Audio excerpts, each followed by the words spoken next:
Folkestone Warren is actually deeply in the heart of many people on this part of the coast. They've spent childhood days down on the sandy beach enjoying looking for fossils or discovering the materials that have washed out of the cliff or just soaking up the sun.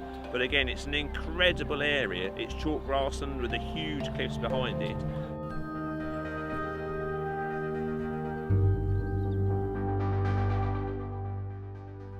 Folkestone Warren is one of the most important nature reserves in Britain. It's important for the wildlife of the chalk grassland, and it's important also for its geography and for the geology. Folkestone Warren is really just a large series of landslips created over the last few hundred years. Folkestone Warren is a great place to come to study wildlife, a great place to come to study sort of geophysical aspects of things like landslips. It's a great place to come and study geology, and it's a really great place to come and study fossils. It's a wonderful example of natural succession, where sites that were grazed and are no longer grazed have moved from scrub into woodland. And unusually in Folkestone Warren, we know the exact date when grazing stopped here. Grazing stopped here in 1924 when the Earl of Folkestone, Lord Radnor, gave the land to the people of Folkestone. And one of the stipulations of the land sale was that there was no longer to be any grazing. I'm sure he meant it to be to improve the site to the enjoyment of the public, but it was disastrous because this led to what was once a wonderful chalk grassland site with no trees, very quickly becoming invaded naturally by shrubs and trees to create the sort of scrub and woodland landscape we see today. However, that was actually pretty much a disaster for the wildlife, because most of the rare wildlife of the Folkestone Warren depends on chalk grassland. And of course, increasingly nowadays, there isn't any chalk grassland. So what's happening today is we've reintroduced grazing with highland cattle, and it's a great place to come along and study the difference between grazed and ungrazed areas and to see the effect of grazing on the habitat.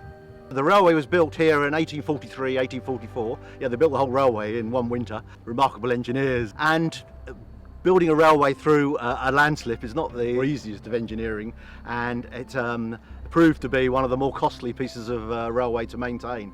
If you come here today, you'll see lots and lots of concrete structures, which lots of people think are military, but in fact they are all engineering structures from the 1950s, built by British Rail of the day, to stop the land from slipping and to keep the railway line open.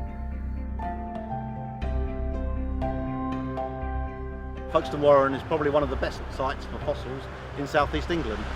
Best time to come down here is after a big storm, and you can just find the fossils lying on the beach. The area is already used by quite a lot of school groups. Recently I was down here and there's a large school group, a local school group, who were looking at longshore drift, studying the movement of the shingle from the west to the east.